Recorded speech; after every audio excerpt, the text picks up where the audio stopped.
পরের কমেন্টটা 2027 বিশ্বকাপের জন্য ওয়ানডে ক্যাপ্টেন কে থাকতে পারে, এই প্রশ্নটা করছেন আসাদুজ্জামান। বেশ কঠিন প্রশ্ন রাহুল।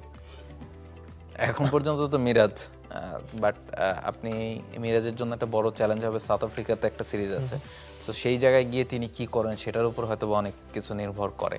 আমার কাছে আরেকটা ব্যাপার সবসময় মনে হয় যে মিরাজ ইকোনমিক্যাল বোলিং করেন, উইকেটও পাচ্ছেন, বাট স্টিল তার ব্যাটিংটা এখন একটা বড় কনসার্ন। তিনি আগে আটে ব্যাটিং করতেন। আটে ব্যাটিং করা মানে আপনি প্রেশার নেই, আপনি রান করলে করলেন, না করলে নাই।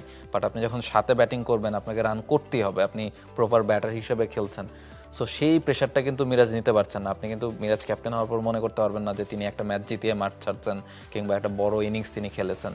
সো ছোট ছোট ইনিংস খেলছেন বা ব্যাটে ওভাবে রান করতে পারছেন না, সেটা নিশ্চয়ই তাকেও ভাবাচ্ছে। সো অ্যাজ এ ক্যাপ্টেন তিনি কীভাবে সামনে থেকে নেতৃত্ব দিবেন সেটা তাকেও আমার কাছে মনে হয় যে চিন্তা করার সময় এসেছে। না, ওয়ানডে ক্রিকেটটা আপনি যেটা বলছেন যে 7 খুবই গুরুত্বপূর্ণ একটা পজিশন, আর বাংলাদেশ দলের জন্য আরো বেশি। আপনি চিন্তা করেন 7 নম্বর পজিশনে মিরাজ যদি নেমে দুটো ভালো ইনিংস তিনি জিম্বাবুয়ের সঙ্গে খেলতে পারতেন, বাংলাদেশ কিন্তু সিরিজটা জিততো। আর যেভাবে তিনি আউট হয়েছেন তা নিয়ে বেশ সমালোচনা হচ্ছে। আরেকটা ব্যাপার, ড্যানিয়েল বেট্টোরি একবার বলেছিল যে আমি যখন ক্যাপ্টেন, মানে বোলাররা যখন ক্যাপ্টেন হয় তখন তারা কখন বোলিং আসবে, তারা কেউ অনেকগুলো উইকেট পড়ে যাওয়ার সঙ্গে সঙ্গে আসবে বা যখন দলের সবচেয়ে বেশি দরকার তখন আসবে, মানে এটা কনফিউজড তারাও থাকেন। তো আমরা প্রায়শই একটা ফেসবুকে একটা সমালোচনা দেখি যে উইকেট পড়ার পর মিরাজ চলে এসেছেন বা ওই কলাপস হওয়ার পর মিরাজ চলে এসেছেন বোলিংয়ে। তো এগুলো নিয়ে আলোচনা সমালোচনা চলতে থাকবে, কিন্তু ক্যাপ্টেনের সবচেয়ে বড় পারফর্মার হতেই হবে। এটার কোনো বিকল্প নাই। মিরাজ সেই জায়গাতেই একটু ব্যাকফুট। আর আপনি যখন জিম্বাবুয়ের সঙ্গে সিরিজ হারবেন, 2011 সালে যখন জিম্বাবুয়ের সঙ্গে বাংলাদেশ দল সিরিজ হেরেছিল, তখন ভাইস ক্যাপ্টেন এবং ক্যাপ্টেন তামিম সাকিব দুজনকে সরানো হয়েছিল। তো এই জন্যই আলোচনাটা বেশি উঠছে যে আপনি জিম্বাবুয়ের সঙ্গে সিরিজ জিততে পারছেন না, কয়েকদিন পর তো বা কয়েক মাস, বছরখানেক পর এই মাঠে বাংলাদেশ দল বিশ্বকাপ খেলবে, তখন বাংলাদেশ দলের কি হবে, তখন কে ক্যাপ্টেন থাকবে।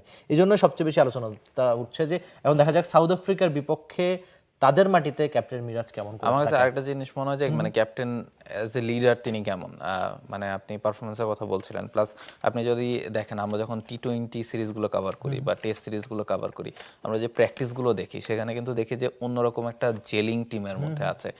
মানে প্র্যাকটিসের রিদমটাই আলাদা থাকে যখন তারা টি-20 টিমটা প্র্যাকটিস করে বা টেস্ট টিমটা প্র্যাকটিস করে। বোঝা যাচ্ছে যে তারা আসলে মানে কতখানি হাঙ্গার তাদের মধ্যে আছে, তারা ম্যাচ জিততে চায়, বা ইয়াং প্লেয়ার, এক্সপিরিয়েন্স প্লেয়ার, তাদের মধ্যে জেলিংটা কতখানি ভালো। বাট ওয়ান ডেতে আমার কাছে মনে হয় যে লাস্ট কয়েকটা সিরিজ আমি যখন প্র্যাকটিস দেখেছি আমার কাছে মনে হয় কিছু একটা মিসিং আছে এই দলটার মধ্যে। মানে কেউ কারোর প্ল্যান সম্পর্কে হয়তো বা ক্লিয়ার না।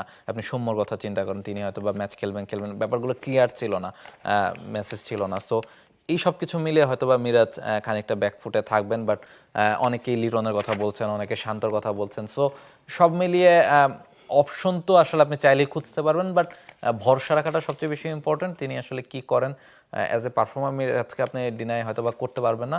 সো সব কিছু মিলিয়ে আসলে দেখা যাক, এখনও ওয়ার্ল্ড কাপের একটা লম্বা সময় আছে, বাট বিসিবিকে হয়তো বা বিকল্প ভেবে রাখার সময় চলে এসেছে। সো সব কিছু মিলিয়ে এই ছিল আজকের দ্য ক্রিকেট শো। নিশ্চয়ই আপনারা চোখ রাখবেন শনি সোমবার ঠিক সন্ধ্যা 6টায় দ্য ক্রিকেট শোতে, এবং আমাদের সঙ্গে থাকবেন, টি স্পোর্টসের সঙ্গে থাকবেন। For more updates, subscribe to our YouTube channel and click on the bell icon. Follow us on Facebook and Instagram. Download T Sports app to enjoy exciting games and highlights. Visit tsports.com.